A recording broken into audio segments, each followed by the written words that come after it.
Because understanding great literature is better than trying to read and understand yet another business book. On the Leadership Lessons from the Great Books podcast, we commit to reading, dissecting, and analyzing what we believe are the great books of the Western canon.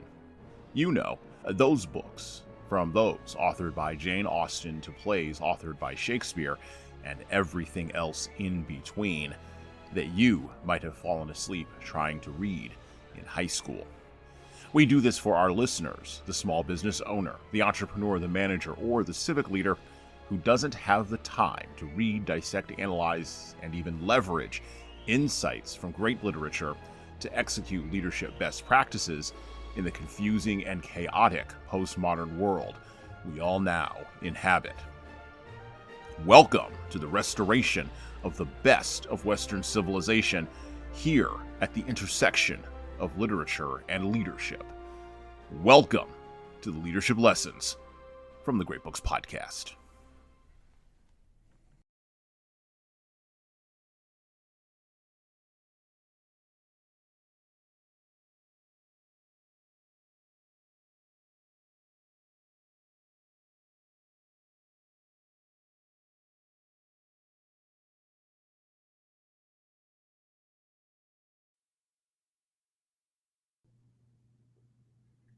Hello, my name is Jesan Sorrells, and this is the Leadership Lessons from the Great Books podcast, episode number 185. Yes, we are 5 episodes from our big 200th episode shindig, and I still haven't reached out to the people that I need to bring on for that, so I'm probably behind a little bit behind the 8 ball there on that. I want to get involved with that. Anyway. Today, we are going to open up with a very brief reading from a book by me, 12 Rules for Leaders, the Foundation of Intentional Leadership.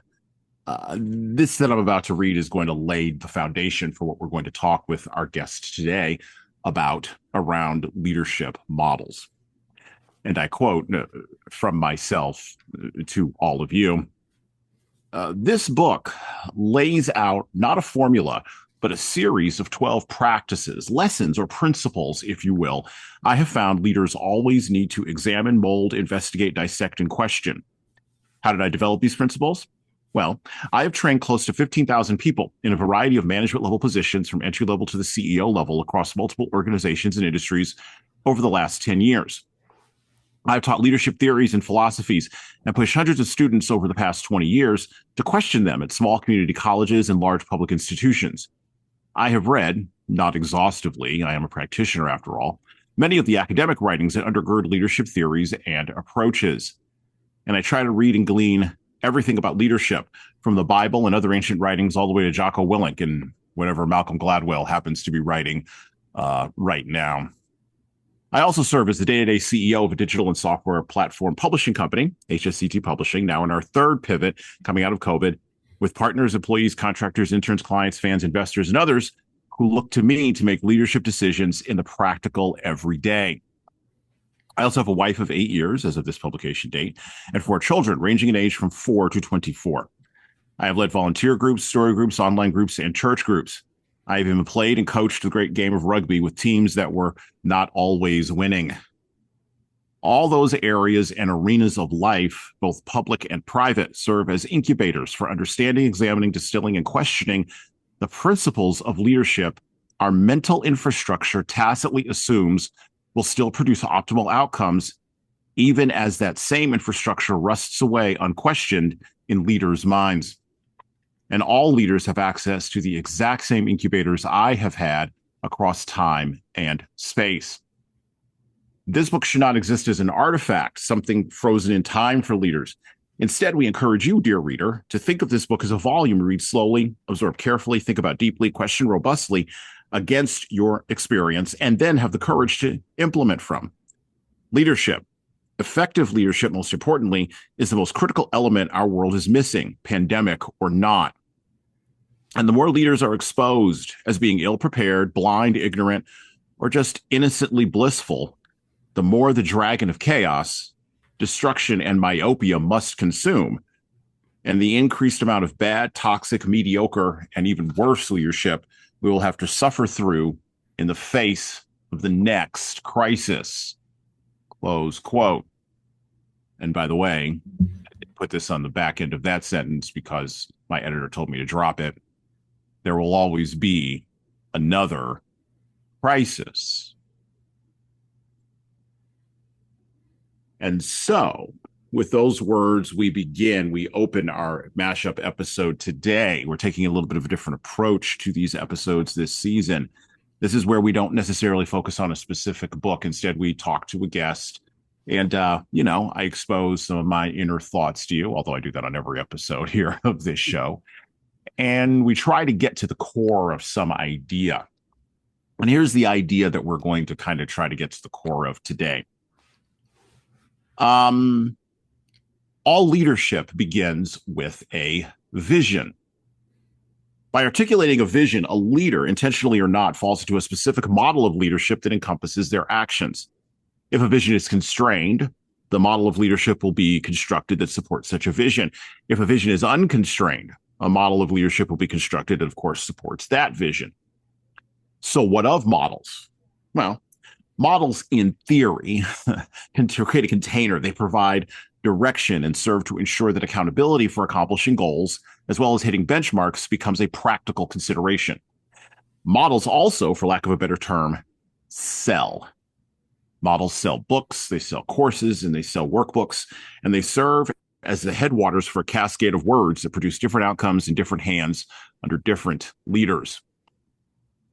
Models are not something we deal in on this show. Hell, models aren't even something that I dealt in my book that I just read from. We deal, to translate from the Cowboys in the original Magnificent Seven, in practicalities, which are, quite frankly, the lead of leadership. Models are not practical because, much like theory, they fall apart usually under first contact with human and lived reality. Reality, I've been saying this a lot lately, actually. Reality, along with taxes, death, and gravity, is undefeated. But we have arrived at the moment in the mashup episodes for this year where it is time for us to take time out of our usual path of pursuit of solutions, trade-offs, and how do we live and lead in a tragic universe to explore some ideas and, dare I say, even some models that could potentially contain either an unconstrained or maybe a constrained vision, and to find out where exactly all that leads.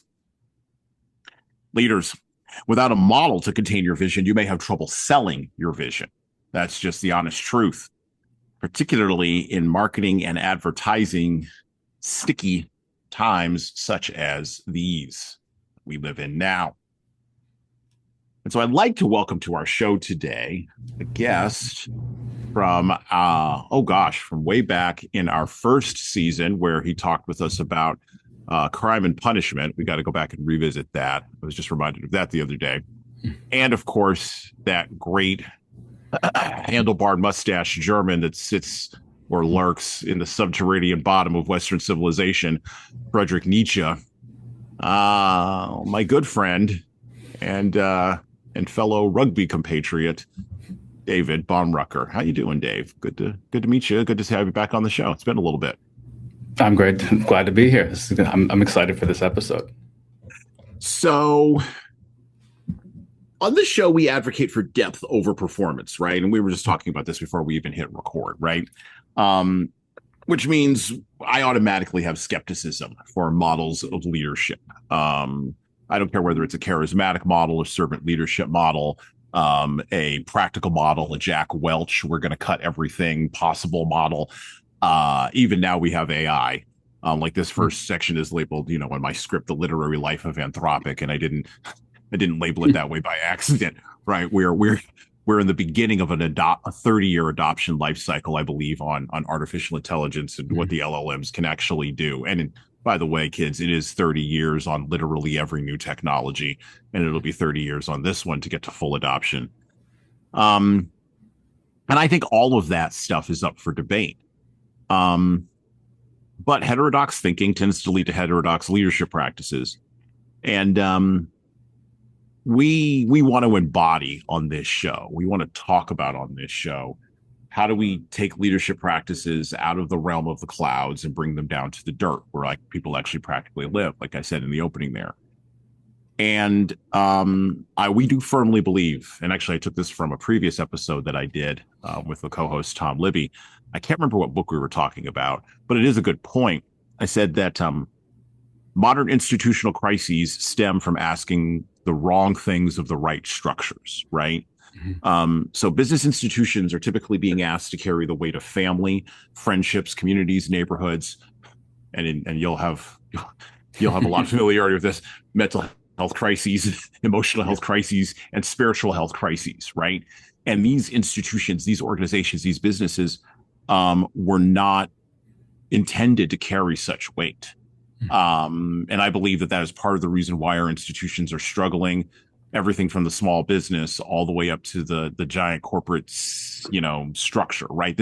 They're carrying weights they weren't meant to carry, basically. And so I guess our first question is, in thinking about what you know about this show and thinking about what we do here, thinking about your own thoughts, how do leaders, Dave, walk the tension inherent, right, between adapting or adopting models and living and leading in this practical reality that we're in now? And by the way, I'd love for you to bring up Terence McKenna. Go ahead and do that too. So I'm going to open the door to that. Okay. Well, we'll circle back to Terence McKenna. I think that it's a great question. I think the problem we have is that leaders are looking at these models they're looking at it as a map and not a compass. And the problem is that by looking at these models as a map, in this analogy, if the rain comes and washes out the bridge and you're following the map has you driving into the water, right? Whereas if we look at these models as a compass, it gives you the ability to navigate and to traverse all of the different things that you're going to encounter. And you don't need to have a set line, but rather you have an ability to kind of move in the general direction and adapt on the fly. And why that's so important is because we need to shift out of models as these commandments. We must follow this model, and we have to look at them more as a container, because this container is supposed to house where all of this dynamic interaction is supposed to be going on. This is because leaders are the ones that bridge the gap, that the theory practice gap. The leaders are the ones that take the concept ideas, the abstractions, and they say, let's put this into real world hands-on exercises so we understand how to do that. If we're stuck in this role where the model is a rigid commandment, how are you going to adapt to things? How are you going to practice and be even mildly versed in stepping left or stepping right if some kind of new challenge emerges? And that's, I think, where we're finding a lot of the issues with leadership today, because we're not prioritizing the experiential learning element of leadership, and I think we're falling victim to the idea that we're looking for this one piece, this one solution that is this kind of this Rosetta Stone that allows us to understand every single thing within one confine. And that's never how this has ever worked. Since the dawning of time, there's always been a layering or a weaving of multiple frameworks that we've had to rely on, because each framework itself specializes in one thing, whether it be in terms of ethics, whether it's in terms of strategy, whether it's in terms of human relations. There's all of these things we need to pull together. And this goes back to the heart of this show, is like, well, what do we need to do? It's like we need to return back to those classical pieces of wisdom that we've always seen. We have to step away from the 3-hour business model that's now sweeping the trends on LinkedIn and all these other things. And we have to just look at these things for what they are. And that is just moving targets. And like you said, they're trying to sell something, and they're trying to sell convenience. They're trying to sell flash. They're trying to sell this new thing, right? Look at me, I'm ahead of the curve. And so I'll pause and let you, but then we'll circle back to Terence. Yeah. We'll circle back to Terence. Let me ask a follow-up question. Isn't this just the disease of the postmodern mind, though? Like, isn't this the logical cul-de-sac where we wind up at when we actually practically walk out Foucault and Lacan and Derrida? Isn't it the logical end of where my buddy Nietzsche down there in the basement said we were going to wind up at, just applied to corporations rather than families, communities, churches, government, aren't corporations and businesses of all sizes, aren't they just eroding because of this postmodern disease? I think absolutely, because the foundations of postmodernism is that yesterday doesn't matter. We Right. are creating reality in live time. And if that was true, then why are we seeing this rhyme of history repeat itself? Why are we seeing race issues? Why are we seeing financial issues? Why are we seeing systemic issues? Right? Again, it's this. Then this is that integration into Terence McKenna about this idea that he had in 1998 that eventually, because of all of these shifts, things are going to become so weird that we are going to be forced to talk about how weird things are becoming. If you turn on the news with politics, it's weird. If you turn on the news with finance, it's weird. If you look at social institutions, schools, the medical industry, it's gotten so weird that it's this prophetic message that he was talking about, that we're reaching the end. This is this kind of this state of entropy we've entered into, because I think, the point he's making is, we're going to be thrust into some new paradigm. What that paradigm is foundationally up to us. And I think that we are in this primordial unknown where all of this weirdness is happening. And I think that at the heart of this program and the heart of everything, other people that talk about this, is that we've gone back to this, again, these building block stage. Everything's being deconstructed, and we're looking at how the systems that have been in place for so long, we're looking at them with new eyes, and we're realizing that there is this, almost like this rot, this cancer. And the cancer isn't essentially the ideas that were pre-existing. The rot is the fact that we fail to honor them. And that's where we find ourselves. So this month, in previous episodes before this one, we've read G.K. Chesterton's The Man from Thursday, The Man Who Was Thursday, which is a great book. G.K. Chesterton, great Catholic theologian, wrote in opposition to both Nietzsche and Dostoevsky. Looked at them and said, no, maybe not, because he saw in England and in North America, he observed the outgrowth of those ideas being taken on by people who eventually would become anarchists. Mm-hmm. And a few years after Chesterton sort of hit his peak, those folks would, of course, successfully start World War I. And so Chesterton was like, "Oh my gosh, we can't have this." And so he wrote The Man Who Was Thursday, which is a great book. Go back and listen to that episode. Then a little later on down the road, down the more modernist road of writing, you have, of course, Upton Sinclair, who wrote The Jungle. And we covered his book, not The Jungle, we covered his book Oil, upon which the movie There Will Be Blood is based on, with that great monster performance by Daniel Day-Lewis, one of the greatest living actors of our time. And they'll take the Pepsi challenge against anybody on that one. And so between Sinclair and Chesterton, between Dostoevsky and Nietzsche, between Carl Jung, who we're going to talk about in a minute, and Joseph Campbell, even between McKenna and now, right? Mm-hmm. Everybody's been able to put their hands on an aspect of the disease, right? An aspect of the rot, to your point. But very few have been able to describe or to talk about how to arrest, or to talk about in certain practical ways about what it would mean to arrest the purveyors of, and I go back to Thomas Sowell's idea in A Conflict of Visions, arrest an unconstrained vision, a Rousseauian unconstrained vision, which seems to be what now the Rousseauians are actually running out of energy. Which maybe that's the thing that constrains them. They just run out of energy, but then they always find a new abyss of human things to deal with. So the abyss is never empty, right? And the aforementioned AI will just open up another abyss of human appetites and a whole nother thing of human nature. So how do we, I guess maybe all of that to say, right? All those reference points. Well, let me distill it down into this question. So people, leaders want models. They desperately want models. It's not just because models sell. That's kind of facile, but that's sort of where I jump off the train. Models sell because leaders, consumers who are consumers, leaders who are consumers believe they work, right? How do we get leaders to exist with courage in the liminal space of that uncanny valley where things are weird, right? And we know they're weird, and we have to live in that tension of them being weird so we can get to the other side of it. Because this is a courage act you're talking about. And I Mm-hmm. don't see courage is always in short supply, to paraphrase from Peter Thiel. I mean, yeah, I mean, absolutely. Courage isn't because courage isn't rewarded, and I think that the only way we push into this is, well, simply seeing is believing.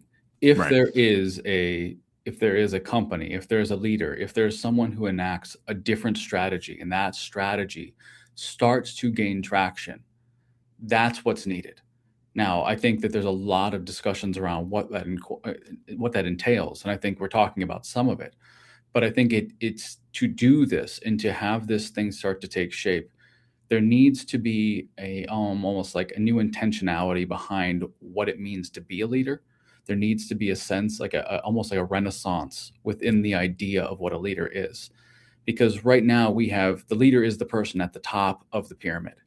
That's not necessarily what a leader is, right? I mean, this is going to shift into our future conversations about Jung, but we have to it's almost like we have to have a parallel idea start to form because people have become so entrenched in what they know, and we see that in everything because the problem with leadership isn't just in business, it's in every aspect of life. It's in the nonprofits, it's in the medical, it's in politics, it's everywhere. There's this systemic like morphing of what a leader is to Mm-hmm. say, because I'm in the top position, I enact this kind of top down rule, this very tyrannical rule of do as I say, not as I do mentality. And I think the renaissance that needs to happen with leadership is that there needs to be a a new Eden, if you will, a new place where there can be a new dawn, a new spawning of things where we go back to basics and we go back to the rediscovery of what it was to be a leader and how historically leaders found like how they emerged, their evolutionary stories of how these things happen.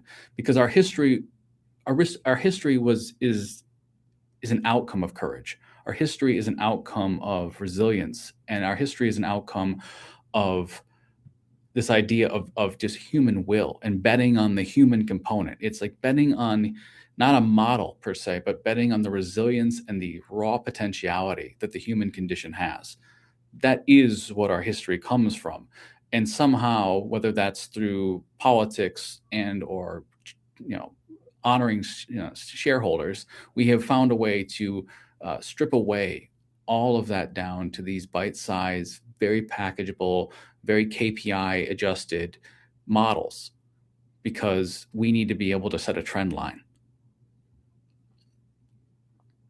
I'm going to pick up from my book here Mm-hmm. because when you mentioned courage, and I kind of went in that direction on purpose a little bit there.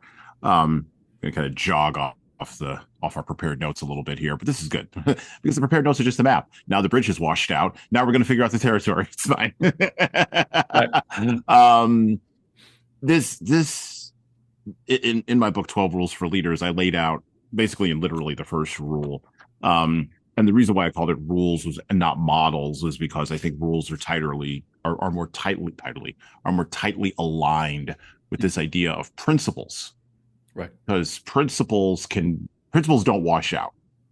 Right. But if you don't know what your vision is, or you don't know how to think, or you don't even realize that you're in that liminal space of the uncanny valley I just mentioned, you're not going to be able to stake to a principle. Um, Right. and so I'll use a very simple example here. Gravity is a principle. Doesn't matter what I Mhm. feel about it. Doesn't matter whether I like it. Right. If I jump up, I'm going to come down. Right. And by the way, weirdly enough, nobody gets emotional about this. Like nobody gets, there's no,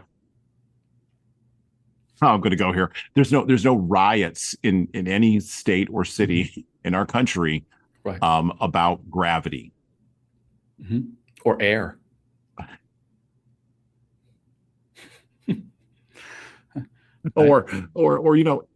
Well, there are riots about taxes. I'll put taxes over there. sure. There are riots about that. Um, But but right. it's a principle. Yeah, it's a Mhm. principle, right? And so I look at courage as a principle, and so I came up with this methodology again, walking the line here, right, with models called the three C's methodology, right? And the methodology, I'll just quote directly from myself. The methodology of communicating with clarity, candor, and courage, or the three C's, was developed and teased out through research and development from the work we have done with teams and leaders over the last 10 years, and was meant to clear up the tendency among organizational leaders to communicate with themselves, their teams, and their organizational structures with obfuscation, deception, and insincerity. By the way, I wrote an entire blog post the other day about cringe. Maybe we'll get into that later on. But I'm not going to go into clarity. I'm not going to go into candor, although candor is important. I think all three of these C's tie together. Let me read about courage. Um, Courage in a conversation, having the courage to neither delay nor avoid the conversation, is critical to achieving success. Brene Brown in 2007 describes courage as a quote unquote heart word. Although contemporary definitions focus on bravery and heroism, Brown encourages us to remember the quote inner strength and level of commitment required for us to speak honestly and openly about who we are and about our experiences, good and bad, close quote. And then I'm going to move down and say this. Leaders' egos cloud their inner monologues, causing a lack of clarity in their thinking, which leads to a lack of clear writing and clear speaking. A sure sign of a leader who has abandoned their roles and responsibilities is the presence of jargon-heavy language that only serves to confuse, misdirect, and obfuscate an issue. Ego rears its ugly head when leaders are pressed to be candid, and usually about small issues or matters at hand. Being candid requires having a healthy dose of self-awareness. Skip down a little bit further. Finally, the courage or heart to think, write, and say and act in an ethical, moral, and social fashion means more than just bending to the whims of the crowd. Sometimes the crowd is wrong. The team often needs to be led where it does not want to go. Sometimes the courage to lead in this way results in burnout, personal acrimony, hazing, appeals to the dominance hierarchy, which Dave just brought up, and all other manners of commonly accepted social and political negative outcomes. Keep in mind, the courage to lead in this way sometimes results in excellence, achievement, and moving the team past the mere accomplishment of a result and toward the accomplishment of something greater. But in order to get to that courage, you got to have wisdom, right? And the books that we explore on this show, and this is why I went to books rather than leadership lessons from the great movies, although I do have an idea for doing a podcast based on that. I still have that percolating in the back of my brain. Or leadership lessons from the great plays, right? Like we do read Shakespeare on the show. We've read King Lear and Othello. We're going to cover Macbeth and Henry VIII, on this show. But leadership lessons from the great books, because a book is it's still the best conduit, I think, for getting that wisdom across the ages. Like we started off this season with Voltaire. Candide was published, I think, back in like 1789 or 1784 or something. And my publication date is off, forgive me. But, it was sometime in the 18th century. That book, from the time that it was published to now, has traversed time. Voltaire is dead. The book is still here. And we still talk about the ideas in the book. And some of us still read the book. So books are idea viruses. They're idea carriers, and ideas are like viruses, right? And leading comes from integrating wisdom of the past into the future. Now, we could do this typically through myths, but books preserve, I think, a mythic structure, right? And they preserve that structure in a form that everybody can understand. So here's the Jungian myth question. Let's go ahead and jump into it. I mean, might as well. So Jung, again, I actually ordered a book. You'll appreciate this. I ordered a book recently by Richard Chiliada about the history of religion. And I'm saying that wrong. I'm saying his name wrong. But I'm going to go a little bit down the road into the history of religion, right? Mhm. Now, I myself, I tend to glean, and I've said this on the show, I've been explicit about it. I tend to follow the Christian religion. I tend to try to walk out the precepts of Jesus, try to treat my fellow man well, all the usual shibboleths and those kinds of things. Um, but it does also impact how I treat people, even who disagree with me, or people who have Mhm. arguments, or people who don't want to believe what I believe. All of it kind of feeds into not just one aspect of my life on one day during the week for 2 hours. Right. I definitely try to walk that out through the rest of my life. And Dave knows me personally. He can testify if I'm a hypocrite about this or not. Mm. That's up to him. But the fact of the matter is, just like um, Jesus's words were put into a book, which we now call a gospel, Carl Jung's Mhm. words were put into a book. Um, Right. and there are many Jungian books around this idea of myth. What are some contributions from the books of Jung, from the ideas of how he thought about myth that we can apply to leaders and their models of leading? That was a long lead in. A lot of things to follow there, but like I said, the bridge is washed out, so I'm going to wander all over the place now a little bit. But this idea of Jungian myth, because I think myth is another way to kind of get that the wisdom of the ages as a virus to infect the postmodern disease. I think myths is the way to do this. Am I onto something? Am I missing something? Where are the holes in my thinking? Are you ready to elevate your leadership journey through exploring the wisdom of the ages? Subscribe to the Leadership Lessons from the Great Books podcast on all major podcast platforms, including Apple iTunes, Spotify, and YouTube Music. You can also find us everywhere else podcasts are available. If you find value in our episodes, please leave a 5-star review on Apple, Spotify, and of course, YouTube. We need those reviews to grow, and it is the truest way to help other leaders and lovers of literature discover this show. And thank you for your support. Yeah, it's great. I think as a quick aside, when you're talking earlier about courage, I think it's good to make the distinction between what bravery is and what courage is. Yeah. Because bravery is the state of readiness to receive some unknown force, to step into the unknown. But courage is definitively different because it's a state of going, I know what the challenge is going to be, and I know how it's going to hurt me or it's going to impact me, and yet I choose to push on anyway. And I think that distinction is really, really important. And this goes back into the myth. The vast majority of Jungian myths are focused on the courage aspect of things rather than the bravery aspect of things. There are obviously some exceptions to that.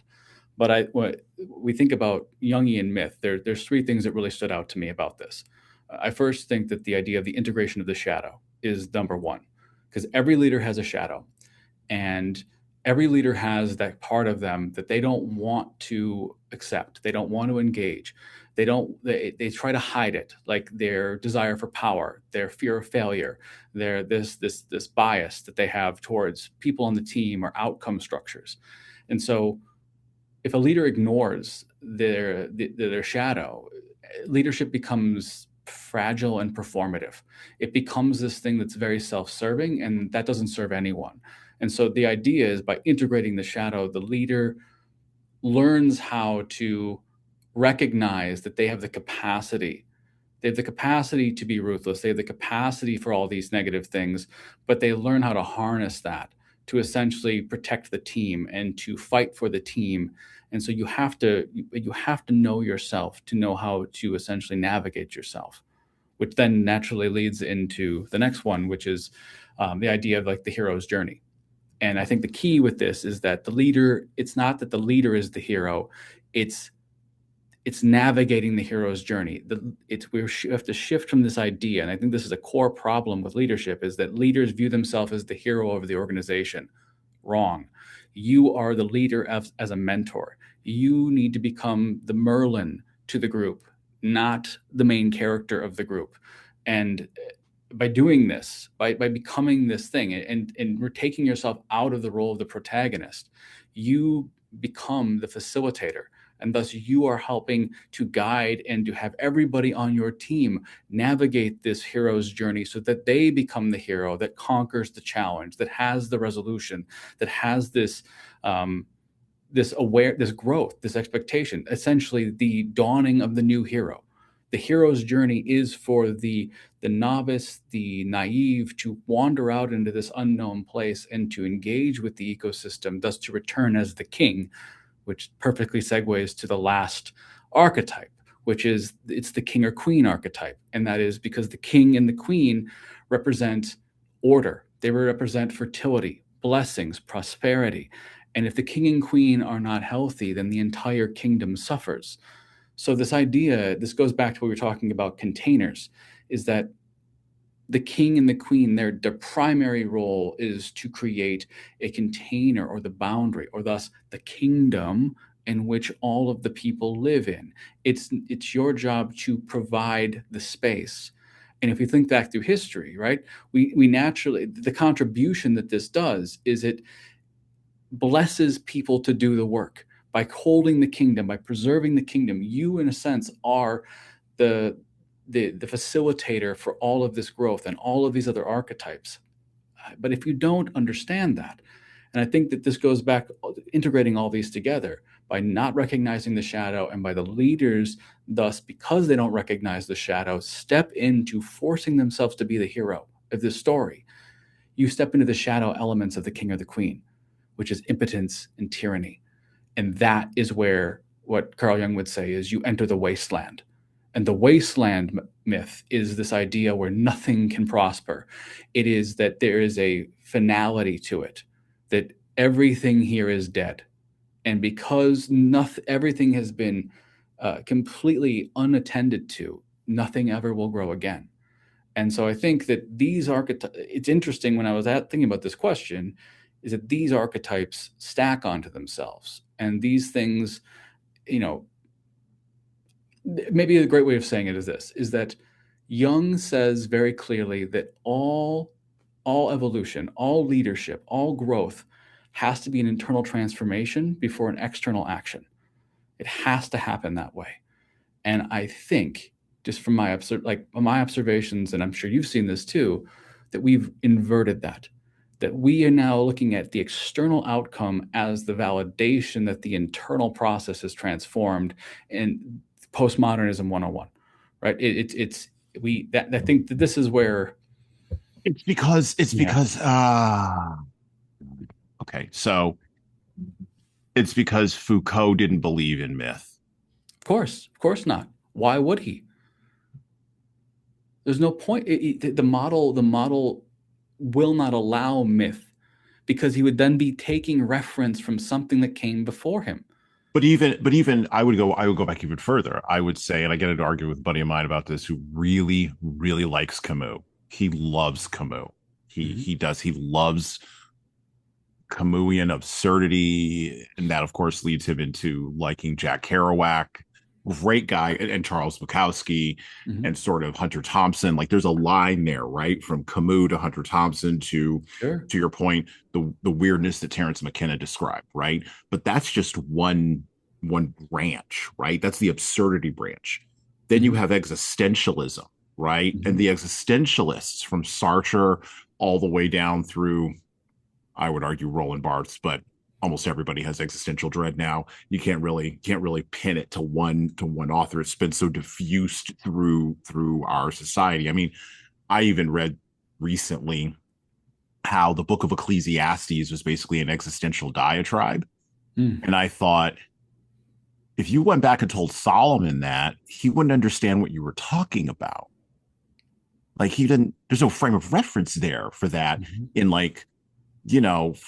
5th century BC Judea. There's no reference point for that. I mean, sure, human beings are human beings across time, but the idea of a separated out existential dread that we could then all smoke our cigarettes and get into car crashes around, come on, come on. So you got that line separated out. So the existentialists don't believe in the myth. And then, not to pick on Nietzsche, that's too easy, Mhm. all of the followers from him don't believe in myth either. They viciously have attacked Jung, primarily because they Right. believed that, and Jordan Peterson points this out. I'm not the person who's come up with this insight, so I can't. I got to give credit where credit is due. They believed that you were somehow going to have to create your own value system from yourself. And as a Mhm. person who's a Christian, I look at that and I literally laugh. I laugh. I have to laugh at the absurdity of that because it doesn't. There's no lot. There's that. That's if that were possible, we would have no need for the myth then. So it's an Ouroboros that eats its own tail.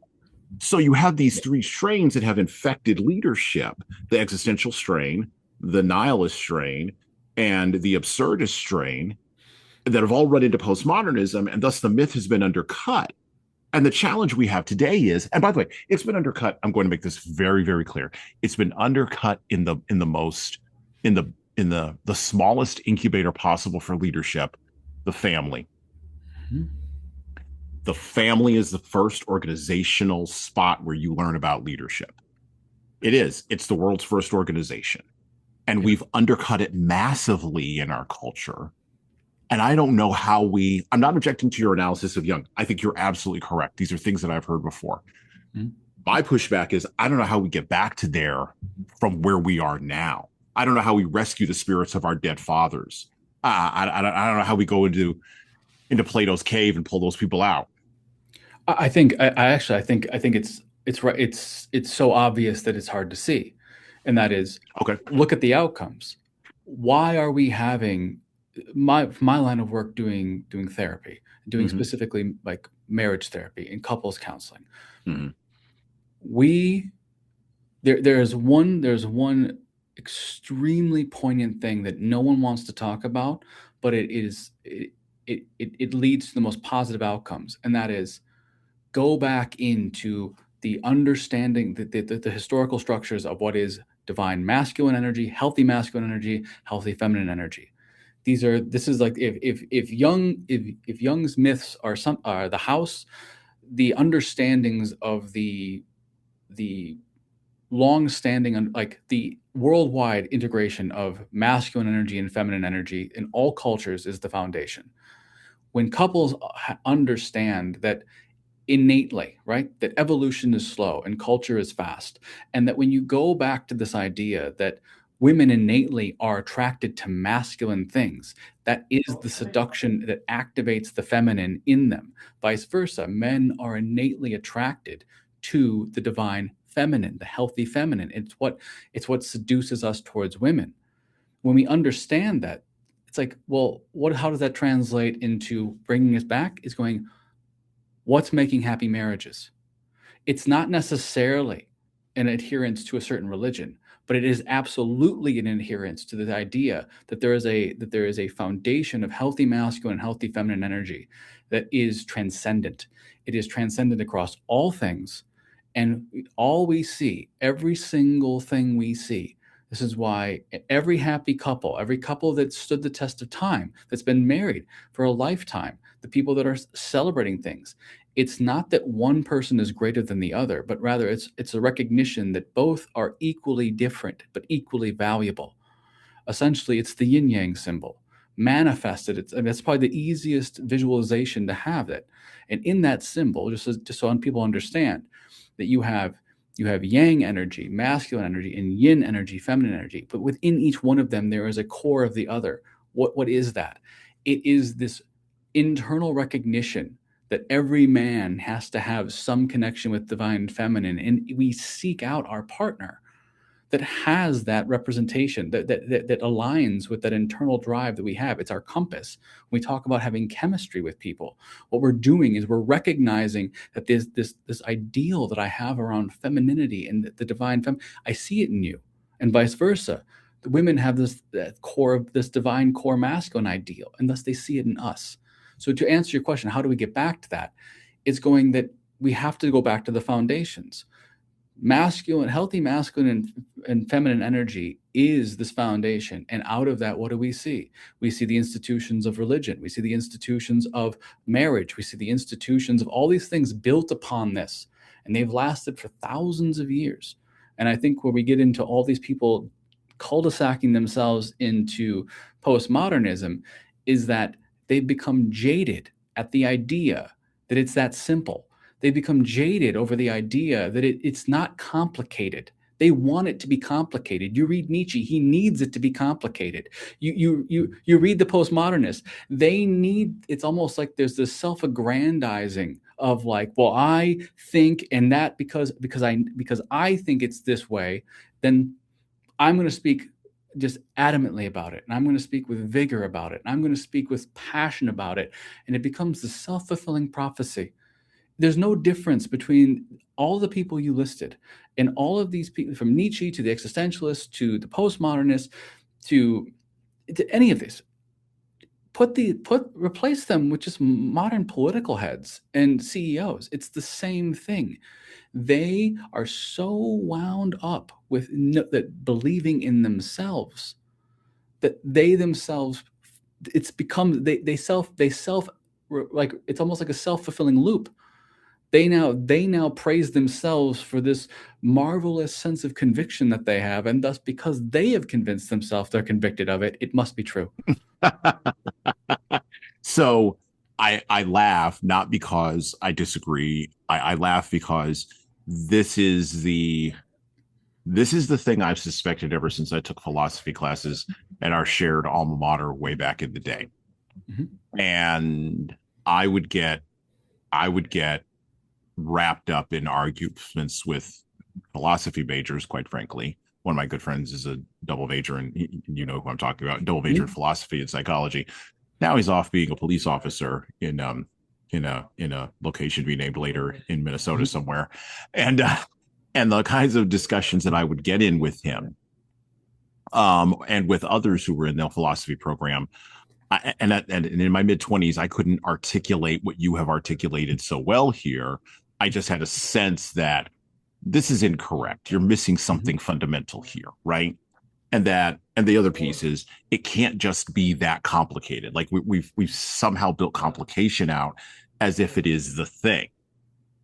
With that being said, I think that there is a requirement of, well, fire. Let's talk about for just a minute the mythic nature of fire, right? Fire burns away things. It burns away things from the hero. It burns away things from the shadow, right? And it forces both the king and the queen to either themselves walk through a thing, right, in some myths, or it requires them, and this is even harder, to put their children through a fire. Yes. Now, with that being said, as a person who is a Christian, I am opposed to putting children through fire, whether metaphorical or literal, for a whole variety of reasons. And I don't mean that I'm opposed in terms of putting weight of them on pressure on them or increasing responsibility. That's not fire. Fire both consumes and burns off. That's a different thing. And that's a nuance of a distinction with a difference. Well, right? I think I would add, though, that fire represents initiation. Right. Because fire is also the beginning and the end. Correct. It is also the life bringer. It is also the restorer. It is also, so maybe just as a reflection on fire, let's view a better way of thinking about fire is the initiation of your pressure. It's just that what happens is that we have to surrender. Well, one thing that Buddhists have right is you have to surrender to some of these archetypical things because they are bigger than you. And I think that it's an interesting aspect of that faith that has, I think, something very, very foundationally awesome, just in awe-inspiring to just engage with as an idea.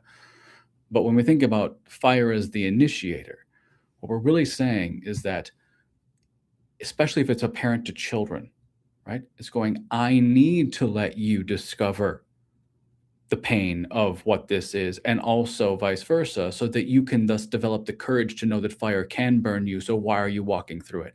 It goes full circle with our idea here that it's that to have courage. Bravery is, okay, I need to approach the fire, or the fire can happen.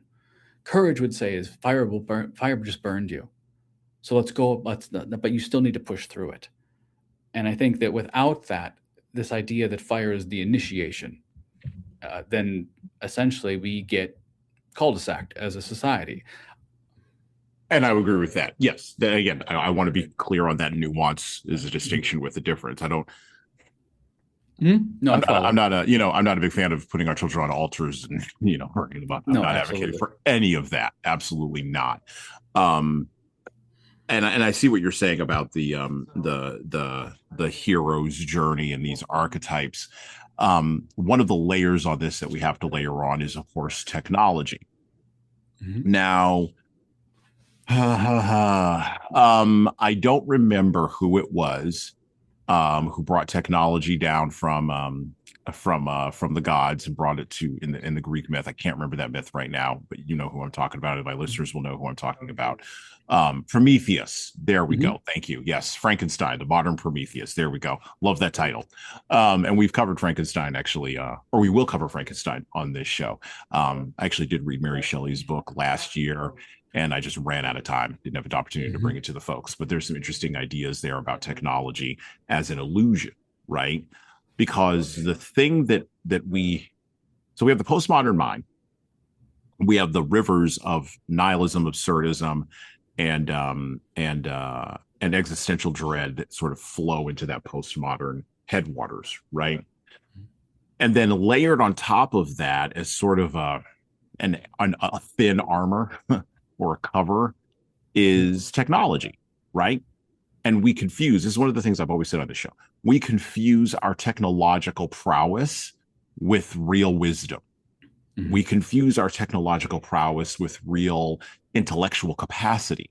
We say that just because we can create an algorithm that will manipulate people to buying everything from Bitcoin to whatever it is that Target has on sale in a Facebook ad, we confuse the ability to do that with the ability to know something about people, and to your point, to be able to put people through a metaphorical fire, or to be able to do something that, or not do something, be able to pull something out of people that even the pre-moderns could not do. This is why we read Francis Bacon's book, The Great Instauration, and just sort of looking at what are the limits of scientific reason. And technology, I think, presents the limits of scientific reason.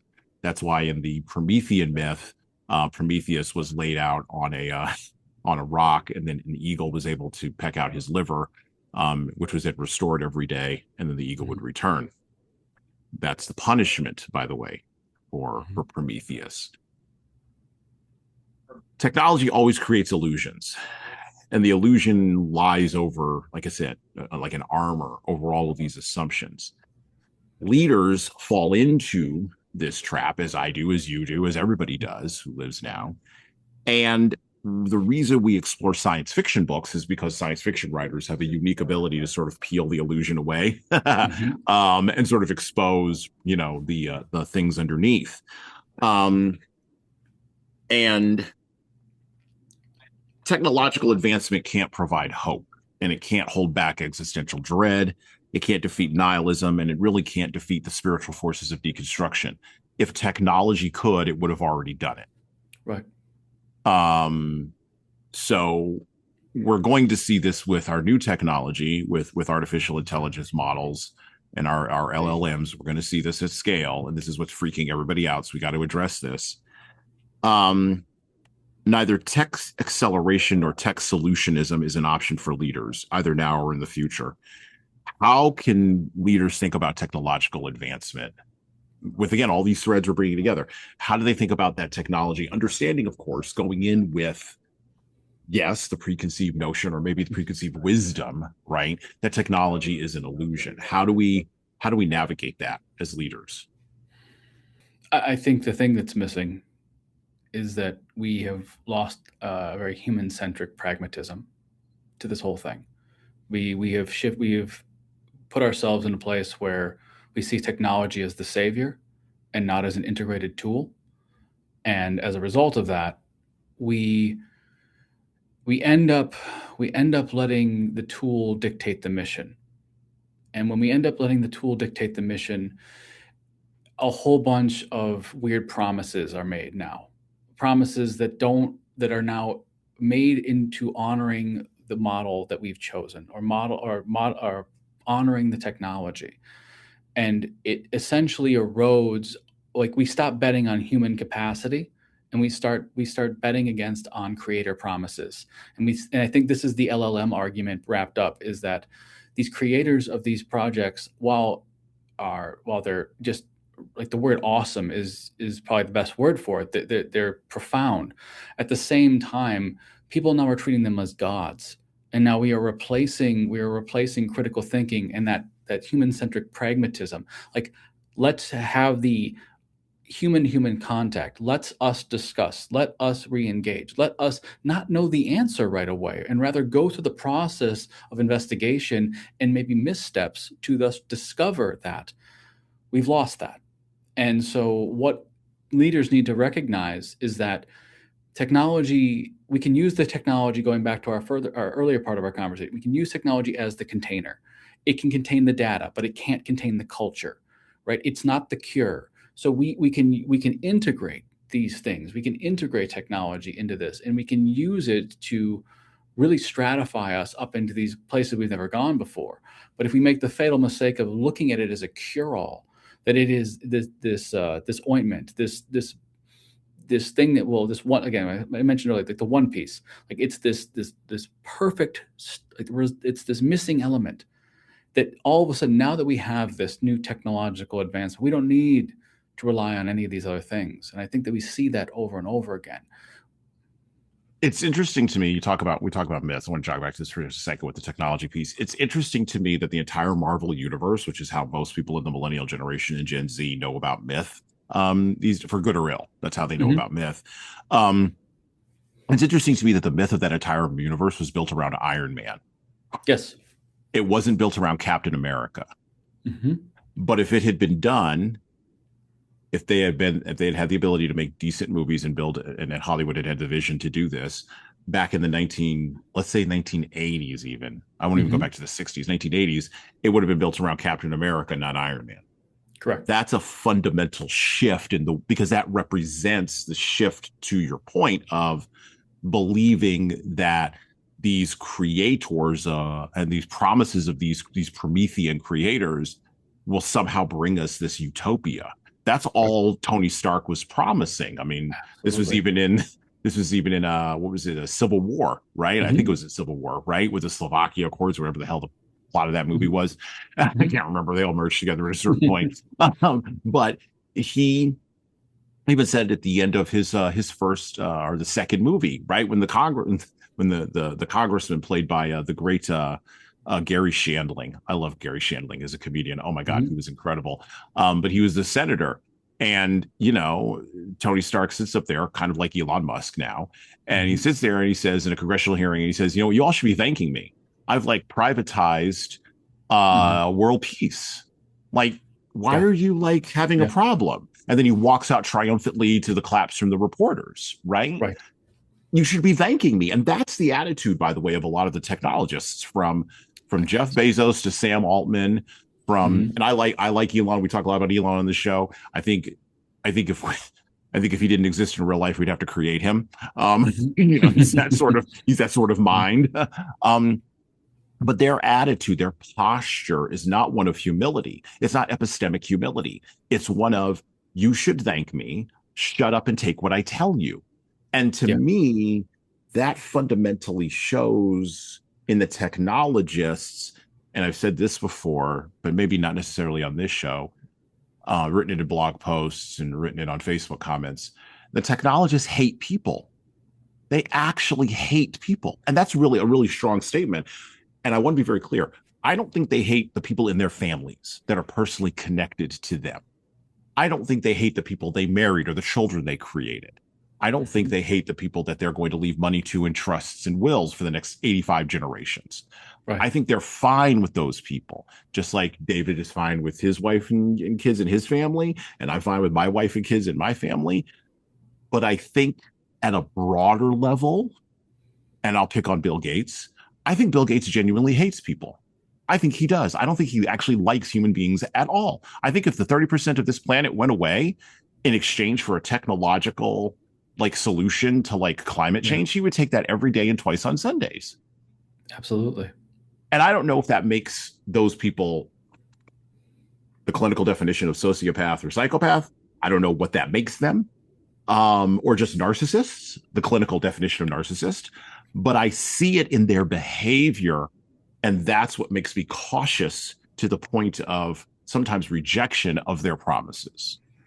Yeah, I think when they add it, I don't think it necessarily makes them psychopaths or narcissists, but what it does, I mean, it's when you disconnect from something, it's easy to villainize. And I think Right. that this goes back to like here's a very interesting thing about like this idea of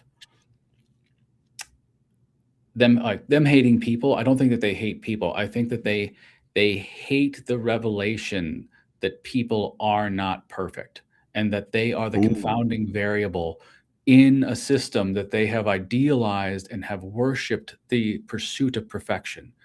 And because there is an innate flaw in the existence of humanity, it becomes the opposition.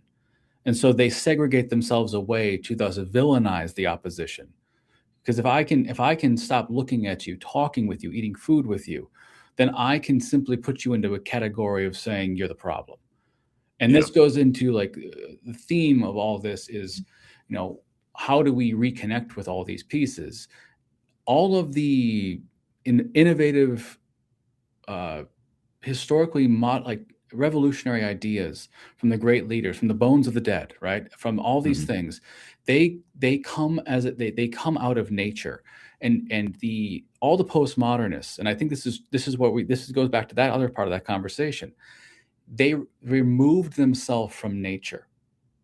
And by removing yourself from nature, thus you disconnect yourself from myth. Well, if you disconnect yourself from myth, you can categorically put it into a category where it's not valuable anymore. I can just cleave you off, right? And so this idea is that how do we get back to it? We have to go back to why the classics are so important, why the leadership lessons are so important from these things is because before we jump onto the next big thing, before we do that, we should use what has stood like the modern approach. We should use what has come before us as a measure. For instance, if there's some new technological strategy talking about ethics, we should look at that. We should compare that or rule that against Marcus Aurelius. Okay, you're saying that you have this new way of looking at ethics. This is what has been a governing principle for thousands of years. Let's look at this. Technology comes out with a new strategy, like a new thing for strategy.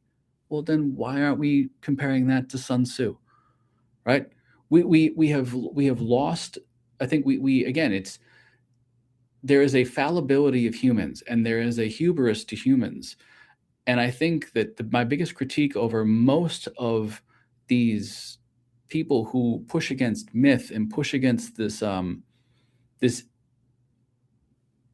idea that there is something inherently spiritually resonant in us are people who, if you look at their lives, they have isolated themselves away and they have put themselves into their own containers that are very self-fulfilling.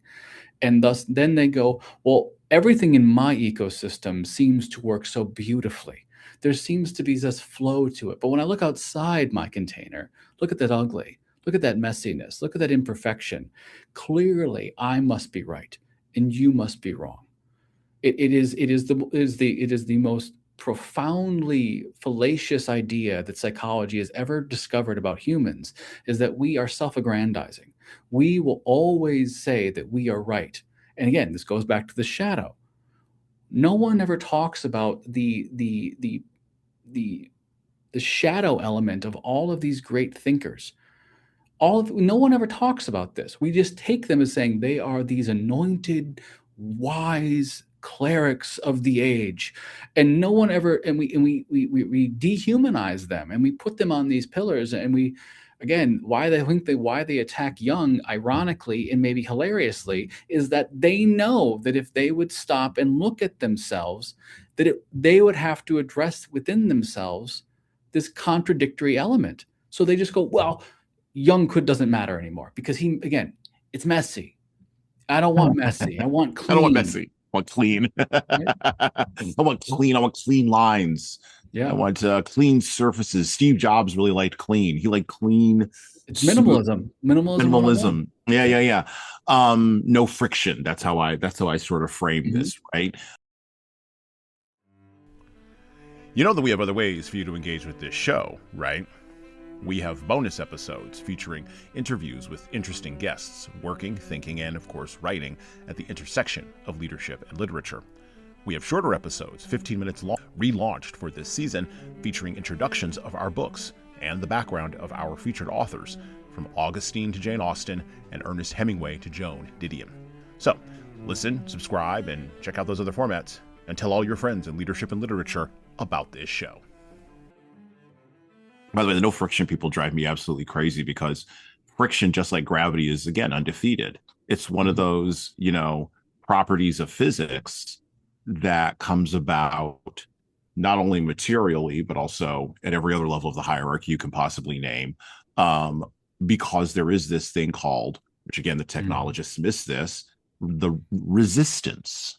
There's just from it's almost as if there's a myth with an idea in there that that the ground itself would be cursed for man's efforts. It's almost as if there's a it might be in a book that people might Mhm. have heard of from way back in the day. This sits in the bottom of Western civilization, like all the way down under Nietzsche, Mhm. all the way down in the hairy basement. And no one wants to go down there and look at that book, but it's still down there. Like a few people Mhm. look at it, you know. Might have a fourth chapter, maybe a fourth verse where there was a curse or something. I Mhm. don't know, some kind of resistance. I don't know. I'm just spitballing here. Mhm. When we Mhm. think about the technologists, and when we think about sort of their lack of, I loved how you framed this, humans, our lack of human centric pragmatism. There's two ideas I want to leave here, and then I want to Mhm. turn a quarter and start to close. So at the practical level, I can hear my small business folks, my entrepreneurship folks, my medium sized business folks, my civic leaders going, okay, well, this has been an interesting intellectual jog. Um, like I gotta work and then I gotta go home. And there's a tool on my phone called ChatGPT, and I can use it for figuring out how to compile all my recipes at my house, or I can use it to figure out how to do a spreadsheet better. And the second I use it to figure out how to do a spreadsheet better, I have a choice. I can either get a $20 a month chat GPT program where I could do a spreadsheet better, or I could fire Linda, who's been, and I could fire Linda, who's been doing it for 20 years. Now, Linda's 20-year experience, Mhm. because of the technologist's promises, doesn't matter. And so the writer Cory Doctorow, I recently listened to an interview with him on the Mitch Joel podcast, the Thinkers One podcast. It's actually pretty good. It used to be called Six Pixels of Separation. And Mitch Joel is a great podcaster. He's been podcasting for, good Lord, almost as long as Joe Rogan. He's insane in the marketing space. And I recommend anybody go out and listen to him saying interesting ideas. But anyway, he talked to Cory Doctorow, who came up with this term "shitification" to describe what is happening all over the internet.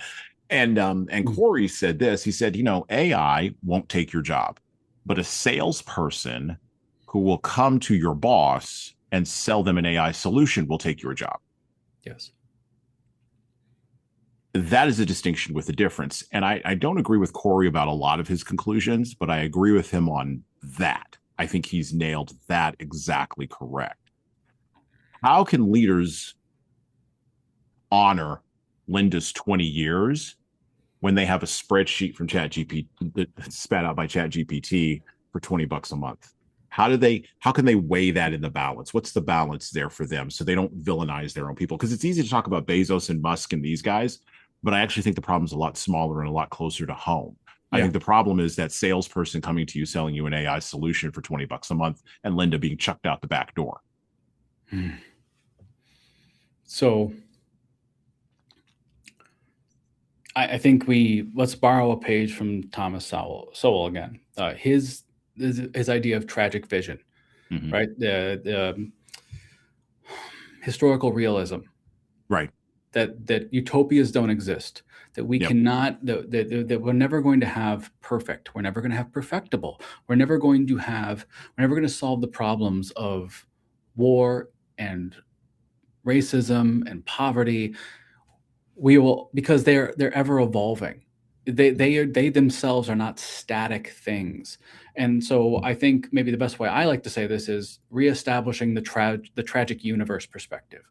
The tragic universe is this idea that no level of postmodern deconstructivism can get you down to the base elements where you can remove that flaw, remove those elements. It's because reality is the undisputed champion of time. It's always shifting, it's always evolving, and thus we have to. So how did you frame it? Like, how do we integrate or how do we apply these? Yeah. We have to get back to again. How do we weigh in the balance? Like I said, that if an AI salesperson approaches me and says, "Yo, we can replace Linda, who you're paying $60,000 a year, Ah, with a Chat GPT program for $20 a month," how do I weigh that in the balance? you weigh that in the balance because it goes back to what we said before. The AI spreadsheet is not culture, and a culture of one is just intellectual masturbation. That's not. There's. How do you weigh it out? Is that the companies to, again, if you just want to be by yourself, all by yourself, fine, but you have to recognize that you are thus subverting yourself in a weird way. You are engineering your own demise because it's through the reflection. It's through the reflection of the experiencer that we get feedback. AI cannot give you feedback because it has been designed to be optimistic. And if you have something that's designed to be optimistic, it will cheer you on as you march yourself off the cliff. And so the way that we have to contextualize this is that why is it important to keep Linda? Because Linda holds within herself a cultural grammar. She Mhm. understands that Linda's been doing the job, but Linda doesn't just do the job. She's existed.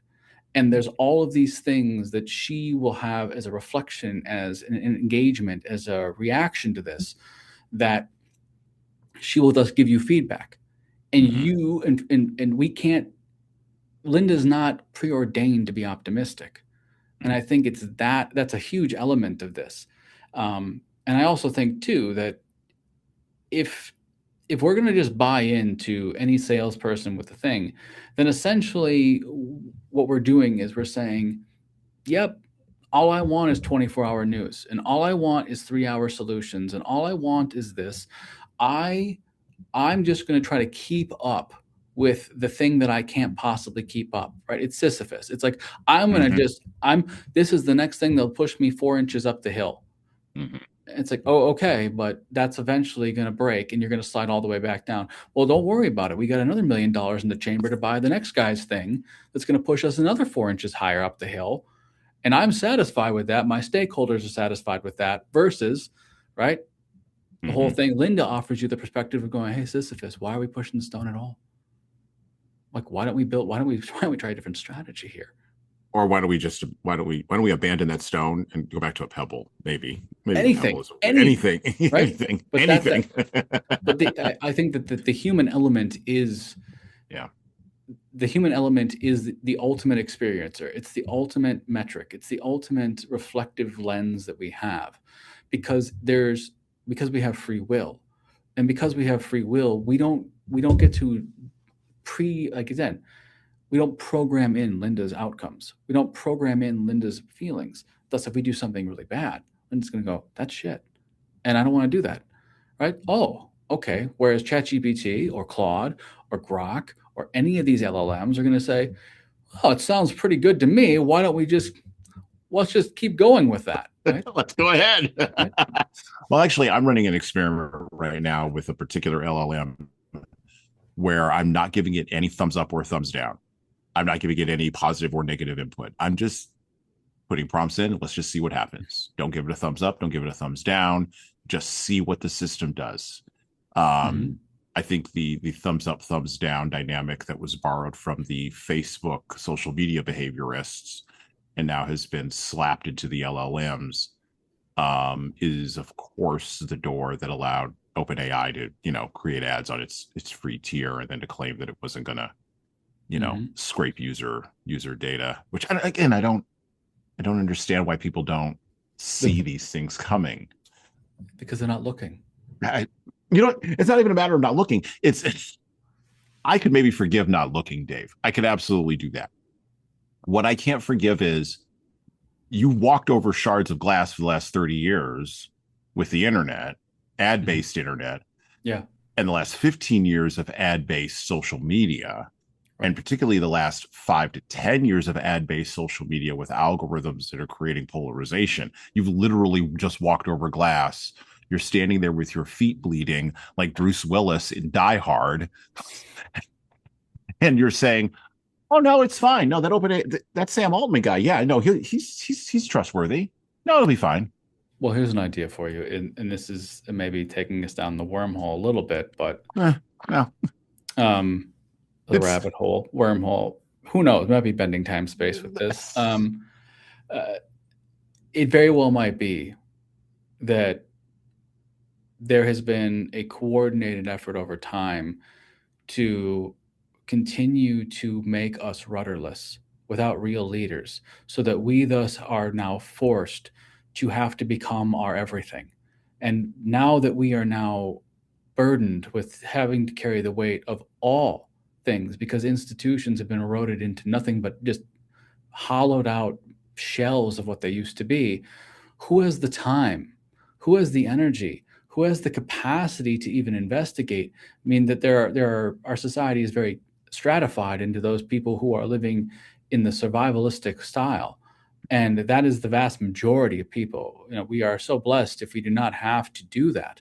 But that awards us an opportunity to be observant to things, because we don't have chaos. We don't have constant churning of demands saying, I must do this to live. I must do this because my child needs this. How am I going to make rent? If we don't have to take that on, and I think that there's a larger discussion about how engineered that's been. Well, then when you offer someone that just is the opiate, the new opiate of the masses, people flock to it. And I think that that's by design, is that strain and pressure and strain, break them down, condition them, and force them to become desperate, so that you can offer them something that is not a real solution, but it is definitely the new shepherd to steer the flock where you want them to go. and you're right. That is a rabbit hole of infinite dimensions, almost like the Matrix. Follow Mhm. the woman with the rabbit tattoo. Um, and we're gonna have to do an entire episode on and I hadn't thought of this till right now. So this is still in the intellectual formation stages. As both Dave and I follow and pay attention to all kinds of theories on the internet. Mhm. And it would be really interesting to do an episode just on the idea that you have proposed, because it opens up a whole other plethora of ideas around what are levers of power, how Mhm. smart or not smart elites are, what elite overproduction looks like, particularly Mhm. in Western civilization. Um, and my particular favorite topic, um, who's claiming that they're adding value to society and culture while producing nothing. And I'm not Right. just talking about the Kardashians. It goes way higher than that. Right. I So, mean, to that point, I think, I like that idea. Because I think what goes with these ideas, the exploration of all these theories and different things, is the call to arms, the call to action. And what is the call yeah. to action? Is that we have entered a psychological, theoretical storm, Mm-hmm. and we need to become the beacons of hope again. Like Mm. we need to, those of us that have either the education, the capacity, the ability, or the opportunity to shine a light on even one aspect of something, I think that becomes the ultimate call to action, is going, not one person can talk about all things. It's too immense. It's far too immense. But this goes into this idea of how do we change the world and how are we going to impact leaders to take a stand? It's like, well, you need to awaken them to the idea that you don't need to know everything. You just need to know one thing very, very well. And then you need to be able to have an arena where you can essentially present that and voice that and lead through that. And thus, again, this is a bigger conversation about like, what is the New American Project? The New American Project is, how do you create all of these people with this profound understanding and this wisdom and this knowledge throughout every generation? There's wisdom everywhere, but how do we create them as a network of nodes, thus that we can use and we can rely on that experience to essentially be the beacons, to be the lighthouses in the storm? Because we've entered into this, it's not just a fog of war, it's a fog of existence. Like Mm-hmm. there's no more, like, there's no more seemingly, like, life doesn't have a path anymore. Essentially, we have been presented with like a seven-pronged fork in the road, and there's fog on all of them, and none of them have any road signs. It says, okay, pick your destiny.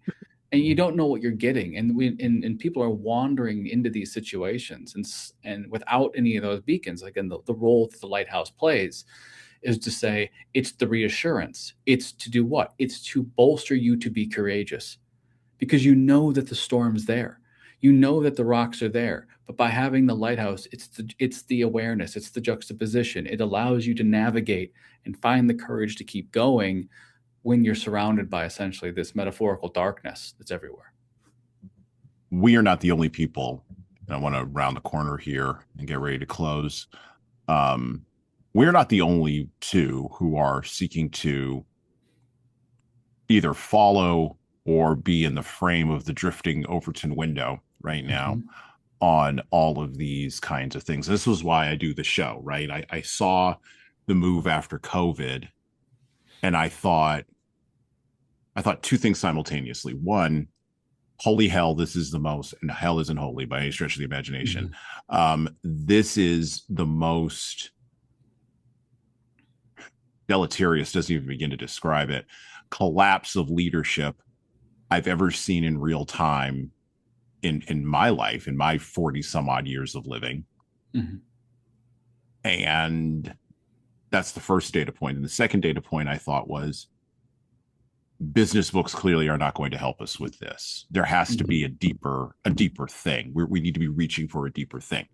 And I wasn't the only one who was thinking that at the time. There were several other folks in a lot of other different areas that were thinking this. And to your point about nodes, the nodes are starting to link up, and the nodes are starting to figure out, okay, I'm 90% there with you, or 60% there with him, or 50% there with her. Mm-hmm. We can make common cause for a little bit. We see this in the political realm, of course. That's the most obvious material space. But I go way down the hierarchy even further to, I'm seeing this happen at, well, like that homestead conference that Yeah. we went to recently, right? That's an example of the nodes connecting up. And Yes. all those people in that place, different skill sets, different ideas, approaching homesteading, approaching a return to the myth of family, a return to that structure, a return to your point, the divine masculine and the divine feminine really working together to build the land. The nodes are getting together. I'm seeing this happen. I'm working on projects with people who, quite frankly, come from a secular atheist mindset. Which is radically on the other end of the continuum from my mindset. And yet they have wandered to a spot where they are saying, hey, and I've had a lot of these conversations over the last 6 weeks. Hey, religion might have something here for us that we have maybe thrown out with the bathwater. Hey, Jesan, what do you think of this? And it's a casual conversation that's starting to blossom like this into other projects, right? Into places where the postmodern project seems to have had its victory, and yet cannot capitalize on it. And going back to that idea of the Ouroboros eats its own tail. Mhm. So I'm starting to see this is starting to happen. This is starting to happen. COVID scared the heck out of a lot of people. COVID woke up a lot of people, but it did it in a different kind of way than what we Sure. would have traditionally seen as an awakening in previous eras, in previous modern eras, because we are on the other side of postmodernism. We're into whatever comes after postmodernism. And I assert that books, and this is why I do a literature podcast, not a business book podcast, and why I talk to people like Dave, who have a background in counseling and therapy and psychotherapy and that kind of stuff versus, and I don't mind Dan Pink, he's fine, but versus people who are coming out of the Dan Pink, Adam Grant. I don't talk to those folks, right? Mhm. Because I don't think they have a new solution. I don't think they see the nodes. Let's put it that way. I don't think they see or if they do, they're so scared that the nodes will take away their institutional power that they've worked to get that they just put it into a little box and they go, nope, that's not happening. Or that's really fascinating and amusing, but I don't that doesn't have any relevance. Like you It's just the had a wandering hour and a half long conversation that has no relevance, right?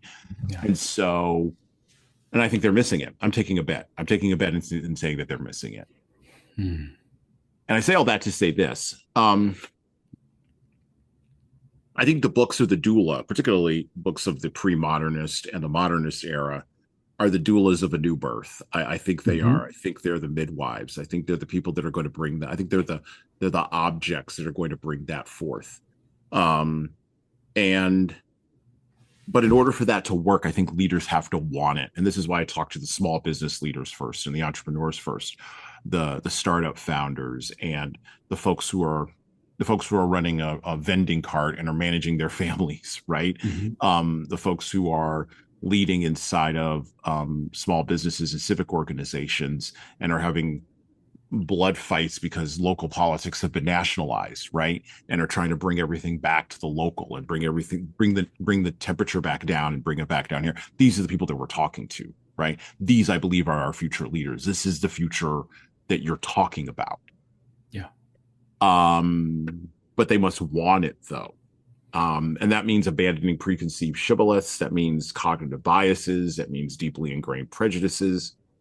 And they may even need to accept worldviews that they find personally odious, right? Mhm. Um, and wrestle with what that may mean for their followers, right?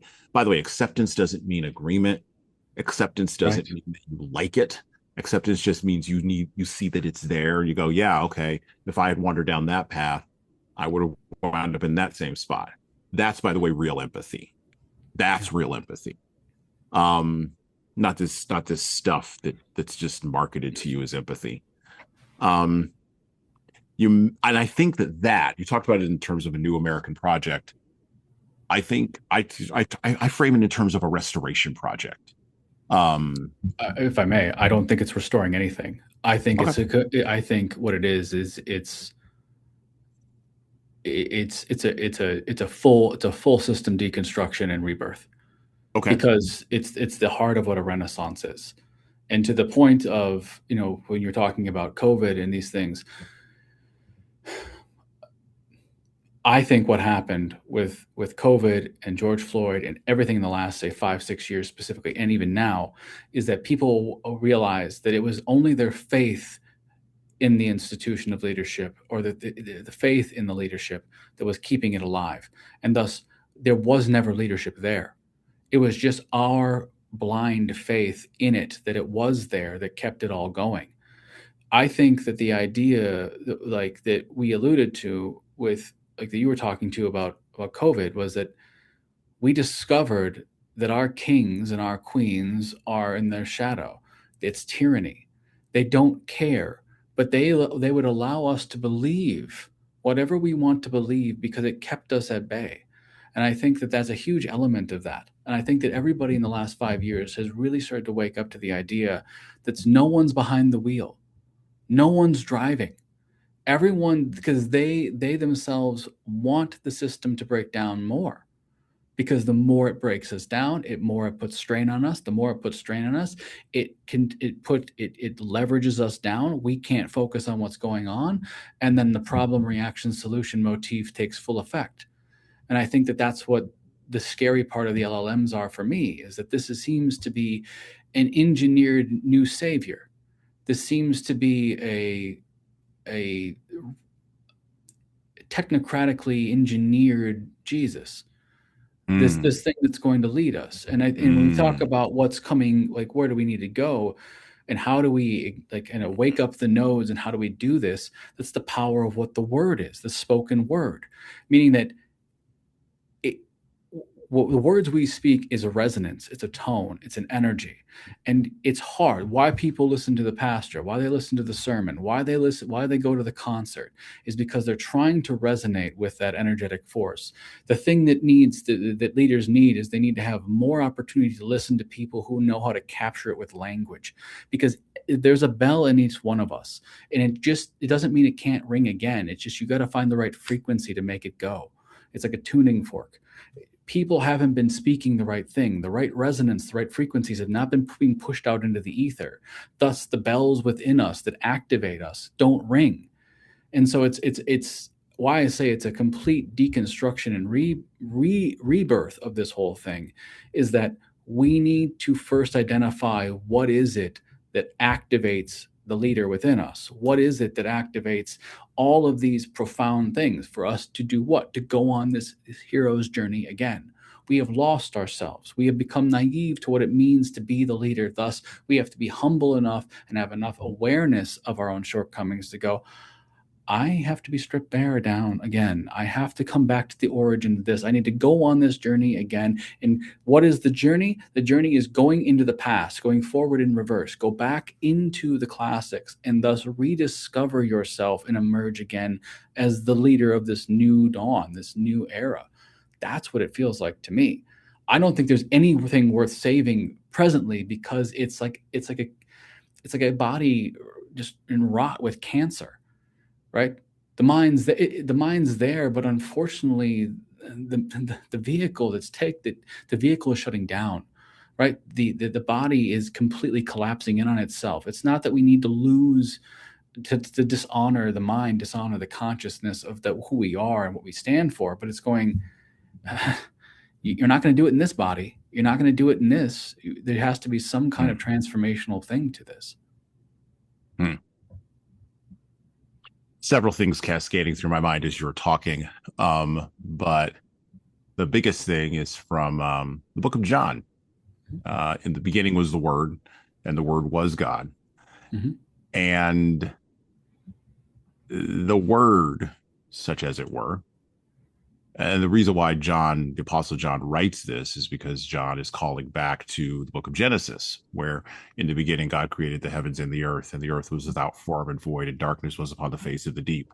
And the Spirit, or the Word, the tohu bohu, moved across the face of the waters. From the King James Version, by the way. The ESV has a little bit of a different translation, but the idea is basically the same. The Word, right? Speaking things into existence. There is power in the word, and the biggest power in the word, and it's something that we started exploring last year on this show towards the end of last season, and we're digging into it more this season. The big word was sincerity. So I'll close with this idea. I don't think we can do any to Dave's framing, I don't think we can do any rebuilding without hope.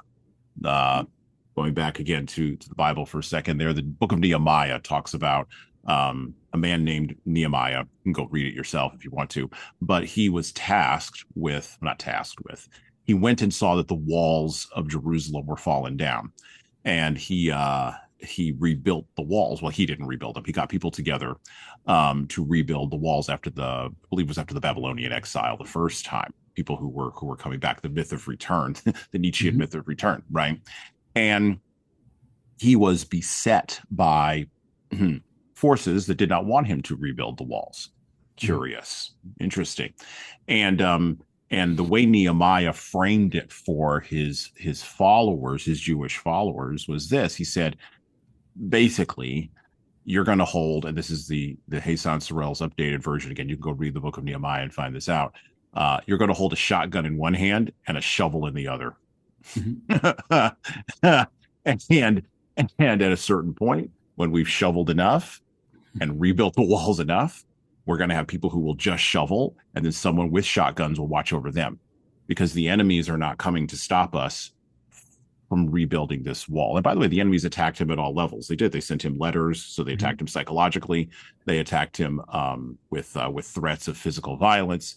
And then, of course, they tried to, once the walls were rebuilt, worm back into their positions of power. And Nehemiah, for lack of a better term, along with Ezra later on, said, no. Yeah.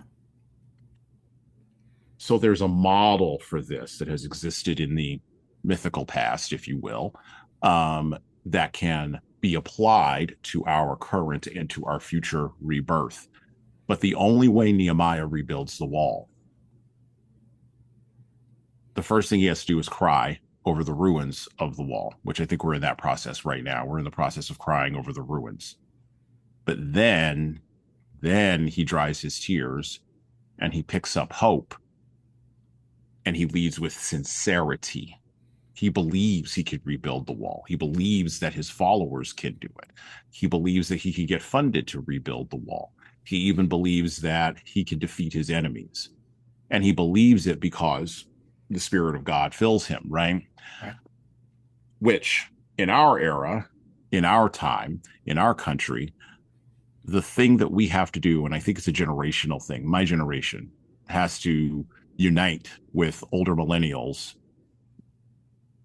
And we're both, by the way, interestingly enough, just going back to that shadow archetype idea, Gen Xers tend to be more on the Batman shadow archetype, Mm-hmm. just in general, and millennials tend to be more of the hero Superman archetype, Mm-hmm. broadly in general. And so you need both Batman and Superman to make this work. You need them together. There has to be a uniting. And I think that's where the hope comes from in this rebuilding project we're talking about. Mm-hmm. So I have hope, but we all have to be sincere about it. Yes, we all have to take jokes. We all have to take ribbing. We all have to be called out when we're being cringe or being ridiculous. Yeah. And the Gen X Batman types out there, we can take it. We've been having the baby boomer heroes yelling at us for a while now. It's fine. It's fine. It's not a problem. We can handle it. And be okay with the millennial Superman archetype wanting to be in the sun and wanting to bask in the rays of being a hero. That's fine. Be the hero. Be in the light. It's okay. It's fine. But you need somebody down here who's going to do the work on the ground in the dark.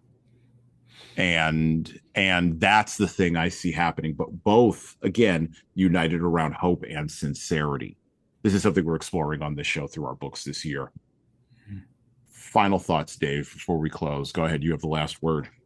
And by the way, thank you for coming on the show today. This has been a great conversation. No, it's been.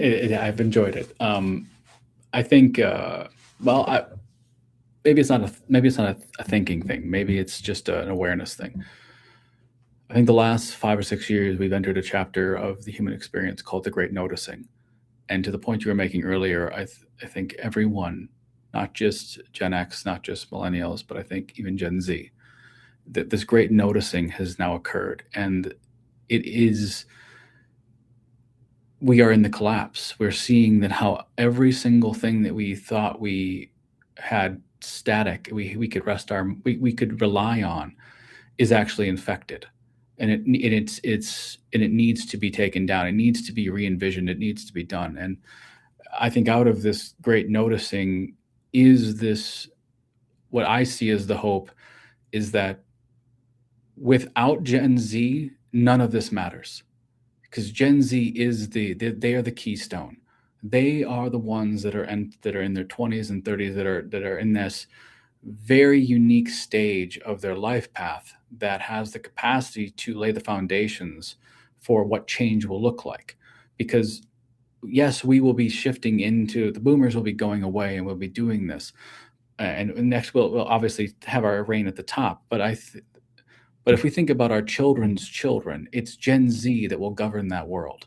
And if we're thinking about, so the final word with all of this is that we need to capture the wisdom and capture the awareness and capture the experience of later millennials and Gen X, but then we need to instill it and find a way to make it palatable and digestible for younger millennials and Gen Z that find themselves completely disenfranchised and dejected from a society because they're too far removed from the boomer experience.